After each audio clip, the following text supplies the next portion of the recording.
Latest news, OMG. Ito ang dapat malaman ng taong bayan. Pacquiao tunay na ugali, lumutang na. Lumutang na para bang tae. Siyempre, itong balitang ating matutunghayan ngayon ay nagbula kay Pinas News Portal. At ito po ang inyong lingkod na si BT na magbibigay ng reaksyon at komento dito sa video na ating matutunghayan ngayon. At huwag na natin pagtagalin at sabay-sabay na nating panoorin ang laman ng video na hatid sa atin ni Pinas News Portal at bibigyan natin ng reaksyon ang balitang ito. Pasok! Pag-usapan natin ngayon si...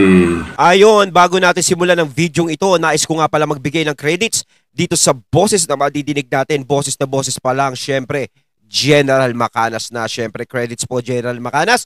At syempre, supportahan natin yan, The General's Viewpoint. Tuloy natin. Senatorial candidate Manny Pacquiao. Merong post si Optic Politics, posted 11 hours ago. Tungkol sa mga binitawang salita ni Manny Pacquiao. Ngayon lang bago, itong election period na. Ano na naman yan, Manny? Nagbibitaw-bitaw ka na naman. Bago pala nag-file ng Certificate of Candidacy at saka nung labanan ng presidente noong 2022. Si Manny talaga nasarapan na siya sa pagiging politiko, no? Parang ito yung sinasabi niya sa sarili niya. Pagkatapos ng boxing, ito naman ang career na talagang para sa akin. Sana all. Alam naman natin yung paano niya binatikos ang mga Marcoses sa korupsyon. Ay talaga, alam natin yun. Nung panahon ng eleksyon dati, nung kumakandidato to si Manny, di ba? Alam naman natin kung paano niya batikusin, di ba? Lalo si Imelda. Kung gano'n siya ka-allergic, galit na galit talaga siya. Hindi mo alam kung anong pinaglalaban niya talaga nun. Apektado siya. Pero ngayon, di ba, parang nag-iba na ang ihip ng hangin. So ngayon, ano nang stand niya? Ano nang pananaw niya tungkol sa korupsyon ng mga Marcoses? Okay, unahin natin yung pahayag niya noong 2022. Ito, na-research ito ni Optic Politics. Yung pahayag ni Manny Pacquiao noong 2022, talagang kala mo napakatapang niyang tao. Talagang kala mo talaga si Manny talaga yung nagbo-boxing. Talagang galit na galit siya sa mga Marcos noon. Pag ako nanalo, ipapakulong ko yan. Si Imelda.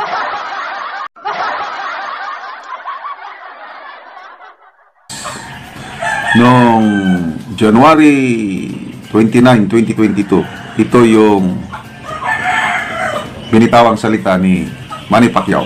May bahid ng korupsyon. Tungkol sa mga Marcos, may bahid ng korupsyon. Ng korupsyon. Alam mo naman ang korupsyon sa ating bansa. Yan ang dahilan kung bakit tayo naghihirap. Kung makapagbintang si Manny noon sa mga Marcos nung panahon ng eleksyon, talagang kala mo talaga sobra eh. Talagang kala mo corrupt talaga yung mga Marcos talaga. Yun talaga ang sinasabi niya. Talagang direct to the point. Talaga naman direct to the point eh. Wala nang baka-baka yung sinasabi niya. Di ba? Talagang pinapakita niya sa lahat na, oh kayo, di ba mga Marcos, ganyan kayo, ganyan. Nung panahon ng eleksyon. Di ba? Tapos, matatawa ka na lang sa mga nangyayari ngayon. Magugulat ka, nandiyan dyan sa senatorial slate nila PBB. Nakakagulantang.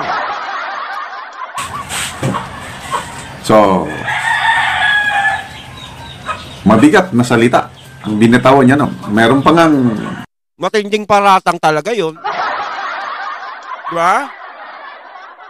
Kay Pacquiao yun, ha? Sabi ko, nire-reaction ko lang. Kain tayo ng Valencia, mga katunay. Di ba? Matinding paratang talaga yung mga pinagbibigkas ni Manny nun. narinig yung interview niya na kung manalo siya, gusto niyang makulong si First Lady Imelda Romualdez Marcos.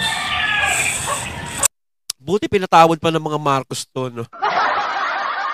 Eh, di ba? Sobrang paratang yung pinagsasabi ni Manny. Kung sa bagay, mapapatawad nila to, eh yung mga dilawan nga eh.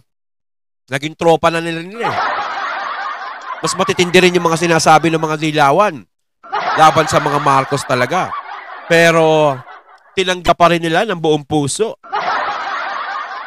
Kaya nagkahetot-hetot na tayo ngayon. So, ito na ngayon. Pahayag niya, kasi kasama na siya sa Bagong Pilipinas Unity Team. Kasama siya sa senatorial lineup ng PBBM. Ito na yung kanyang statement. Lagi nating sinisisi ang pamilya Marcos pagdating sa korupsyon. Hindi ba natin nakikita na sa panahon ng Marcos, ang bansa natin number 1 sa ekonomiya? Ano sabi ni Manny? Lagi daw sinisisi yung pamilyang Marcos. Sino ba unang naninisi? Di ba ikaw? So parang sinasabi mo, na-realize mo, hindi pala, mali pala yung sinasabi mo. Okay. Pero parang nagtaka ako dun sa number 1 tayo. Ngayon, Pilipinas. Saan tayo number 1? Manny, Senator. Ay, hindi ka pa napansin. Diba? Pacman. Alam mo ba yung sinasabi mo, sir? Napapansin mo ba yung sinasabi mo? Baka naman pag nakikita mo yung mga mayayaman, dun mo nararamdaman ang pag-asenso. Hindi, di ba? Kapag may mga mayayaman kang makikita, yung kahirapan, hindi mo mararamdaman yan. Pag nakakasalamuha mo, mayayaman. Pero subukan mong makisalamuha sa mga taong mahihirap para maramdaman mo kung ano talaga lagay ng bansa natin ngayon. Yan ang hirap eh, di ba? Pag nakikitropa ka lang sa mga kapwa mo mayaman, umaasenso tayo ngayon, negosyo natin umuunlad. Pero ang tanong, yung mga nasa ibaba, yung mga nasa laylayan, ano na ba yung sitwasyon nila ngayon? Saka mo sabihin na number 1 tayo. Baka ikaw lang nagsasabi na number 1 tayo. Magtanong ka nga ng 30 tao sa labas kapag may nagsalitang number 1 tayo. Hindi. Di ba? Pacman, ako, idol kita bilang boksingero. Di ba? Magaling ka magboxing.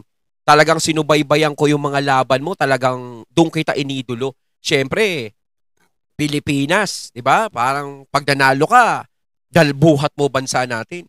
Pero sa mga ganyang mga pinagsasasabi mo ngayon, hindi kita idol.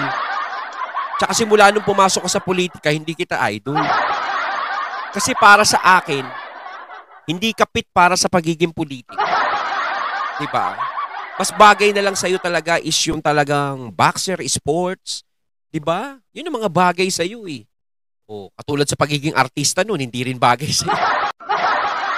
Para sa politika, ganyan din. Gusto mong tumulong sa tao, hindi naman lahat na tumutulong sa tao kailangan pumasok sa politika para makatulong. Pwede ka naman tumulong kahit wala ka sa politika, di ba? Oh. Corrupt ba na bansa na number 1 sa ekonomiya? So, wala na. Nagbago na ang ihip ng hangin. Huwag na daw nating sisihin ang pamilya Marcos pagdating sa korupsyon. Ganito ang... O sige, ikaw na lang sisisihin namin. Ako hindi ko naman inaano yung korupsyon. Ang nangyayari kasi ngayon, Manny, di ba? Kapag ikaw marami kang pera, hindi mo nararamdaman lahat ng mga binibili mo. Kung tumataas ba, bumababa ba, hindi mo mararamdaman. Lalo na kung milyones ang pera mo, bilyon-bilyon, hindi mo mararamdaman yan. Pero yung mga tao na sapat lang ang kinikita, mararamdaman nila yan kung bumabagsak ba ang ekonomiya natin ngayon. Kung nagmamahalan ba ang mga paninda. Diba? Kung tayo ba'y nakakakain pa ng 3 beses sa isang araw. Eh baka nga kayo, kumakain kayo 10 beses sa isang araw. Siyempre, makakapalang bulsa nyo. Diba? Kasi ako hindi kita pinapanigan kahit na boxing. Sa pagiging boksingero mo, pinapanigan kita. Pero sa ganyang usapin, medyo magkataliwas tayo ng ugali. Hindi kita ina-idol sa ganyan. Diba? Pasensya na sa mga uma-idol kay Manny, ha? Oh. Diba? Alam ko, idol natin yan. Pambansang kamao nga yan, eh. Kaso nga lang, hindi yung utak, ha? Hindi pambansang utak. No? Medyo malayo tayo ron. Parang hindi ko matanggap, number 1. O sige, wag na natin isisi sa mga Marcos. Siyempre, o sige, nadjadya na tayo. Wag na natin isisi sa kanila. Sisi na lang natin kanino, kay Tambi. Ganun. Kasi, wala din namang hindi din naman mangyayari yung mga gantong bagay kung hindi rin naman kasi sila nagpapaudyok. Diba? Kung hindi sila nagpapadala sa bulong. Yung bulong ang nagpahamak sa kanila eh. Kaya tuloy yung bansa natin, nalagay sa peligro. Naiintindihan ko sa sabi niya, wag lagi nating sinisisi ang pamilya Marcos sa korupsyon. Number 1 daw tayo sa ekonomiya. I don't know kung anong basihan niya itong sinasabi niya na number 1 tayo sa ekonomiya. Number 1 tayo sa ekonomiya. But then, kahit number 1 man sa ekonomiya, hindi mo maitago yung katotohanan na hirap ngayon ang ordinaryong Pilipino. Kahit na ngayong mga may kaya ng buhay, si John Arcilia, yung sikat na artista, si General Luna, wala na, nagmura na siya sa kataas ng presyo ng bilihin. Kita niyo yan na si John Arcilia na yan, ha? Napapamura na sa sobrang taas ng bilihin tapos sasabihin mo na number 1 ang ekonomiya natin ngayon. Hirapan ng taong bayan. So ano yung number 1 na ekonomiya na ang inflation grabing hirap na. So, agree ba kayo kay... Si Manny naman nagpapalakas masyado kay PBBM. Hindi ka natatanggalin sa slate niyan. Masyado ka naman nagpapalakas. Focus sa'yo, Manny, mag-boxing ka na lang. Focus ka na lang sa pagbo-boxing mo. Dahil pang umidol sa'yo. Simula na napasok ka sa politika, wala na. Wala na umidol. Parang kumunti na umidol sa'yo eh. Idol Manny Pacquiao na walang bahid ng korupsyon ang mga Marcoses na huwag na natin silang sisihin. I-comment nyo ko na. Yung mga sinasabi mo no na korap yung mga Marcos dati, saan mo napulot yun, Manny? Saan impormasyon mo nakuha? Parang sinasabi mo ngayon, ay, mali pala yung mga sinasabi ko. Gawa-gawa ko lang yun. Para sirain ko mga ganun ba? Ba, lagot ka. Diba? Buti nga napatawad ka ng mga Marcos. Sama yung mga pinagsasasabi mo noon. Siyempre, kahit si Madam Imelda, ipapakulong mo. Nagbanta ka pa ng ganun. Paano ka ikaw naging presidente? PBBM! Sumakay ka kagad kay Manny. Paano kung naging presidente yan si Manny? Di pinakulong si di nayari kay ni Manny. Tapos bigla naging ganyan ngayon si Manny. Di ba? Ang hirap minsan, ang hirap minsan maniwala sa mga taong balimbingan, yung mga baliktarin eh. Ako, I have nothing personal against Manny Pacquiao. Ang dami niyang naibigay na karangalan sa ating bansa. Tungkol sa karangalan, wala na tayong pag-uusapan doon. Talagang proud ako kay Manny tungkol sa karangalan. Pero sa kakupala sa mga ginagawa sinasabi ni Manny ngayon, medyo against ako dyan. Hindi ako boto dyan. Maganda siyang halimbawa ng mga Pilipino pagdating sa pagsusumikat. Sa sports. Yung buhay niya is na dapat tularan ng bawat Pilipino pagdating sa pagtagumpay, mula sa kahirapan, pagsisikap, hanggang the only 8-time world boxing champion in the world. Isang karangalan yan ng bansang Pilipino. Hindi yan mawawala sa record ni pambansang kamao. Yun, saludo tayo doon. Sa sinabi nga ni General Macana, saludo tayo sa nagawa ni Manny tungkol doon, doon sa kung paano siya umangat sa buhay, kung paano siya nagsikap, kung paano siya lumaban, dala niya ang Pilipinas, di ba? Marami siyang pinatumbang boksingero na magagaling sa iba't ibang bansa. Talagang nakaka-proud yun. But pagdating sa politika, ibang bagay na. Okay. So, itong statement niyan ito, tingnan natin ang people who reacted. 1,700 ang nag-react. Okay? 1,500 tinawanan lang si Manny Pacquiao. At ang nag-like lang is 195. So, ilang percent yan? Mga 98% hindi naniniwala dito kay Manny Pacquiao. Bigyan natin ng reaction ngayon. Sino ba naman maniniwala sa sinasabi ni Manny? Sko, taong bayan, damang-daman eh. Ang official statement ni Speaker Martin Romualdez doon sa pagterma ng Pangulong Marcos Jr. sa 2025 General Appropriations Act. Pinost ito ng Radyo Pilipinas, Philippine State Control Media, 14 hours ago. Okay, basahin ko. Ito, kahapon ito Today marks a significant milestone as President Ferdinand R. Marcos Jr. signs the 6.326 trillion General Appropriations Act for 2025. A budget that reflects our shared commitment to uplifting the lives of every Filipino and securing a brighter future for all. Okay. Diretsuhin ko lang basahin kasi gusto ko na sanang mag-react dito sa securing brighter future for all. Balikan natin mamaya. Ang sarap pakinggan no? Next paragraph. The President's timely signing of this spending plan ensures uninterrupted government operations while addressing the nation's most pressing priorities. This decisive action prevents a reenacted budget and strengthens our resolve to achieve the country's national development goals. The House of Representatives takes pride in its significant contribution to the development of this budget, ensuring it is fiscally sound and aligned with the needs and aspirations of our citizens. This reflects our commitment to transparent, accountable governance, focus on delivering meaningful results.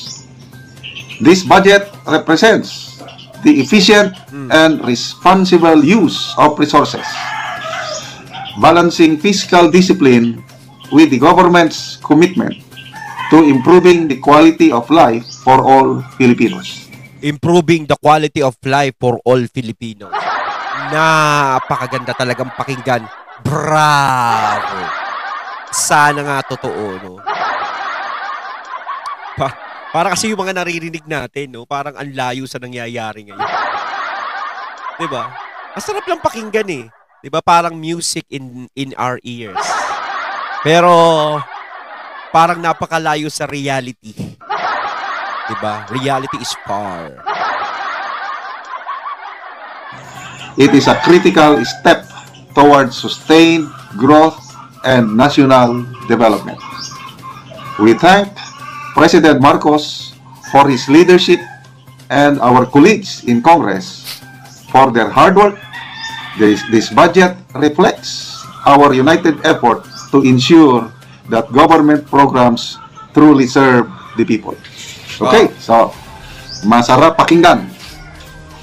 Ba't ang tanong, diba? Sabi nga ni General Macana, sa sarap pakinggan. Diba?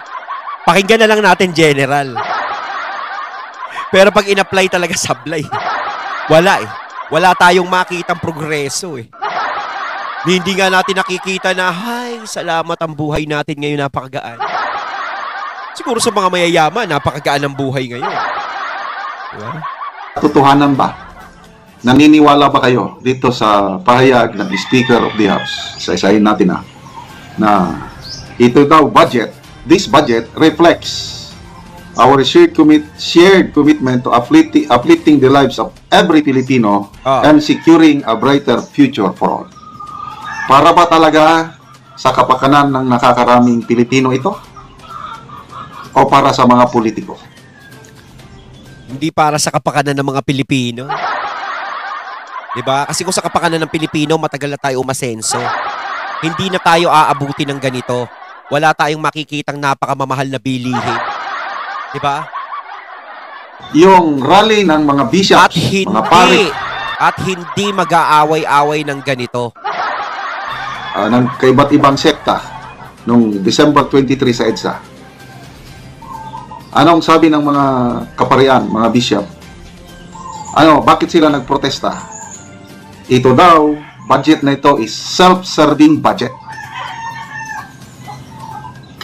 Clergy for Good Governance. Ito yung grupo ng mga obispo, pari, Roman Catholic, Iglesia Independente, Evangelicals, nagsama-sama. Self-serving budget. Ayon, natating natunghayan ng video na nagbula kay Pinas News Portal at syempre natunghayan natin ang boses na yan na binigyan natin ng reaksyon. Walang iba kundi si General Macanas. Kayo mga katunay, anong masasabi nyo tungkol dito? Comment lang po kayo sa comment box. So once again, I'm BT and I'm out. Peace.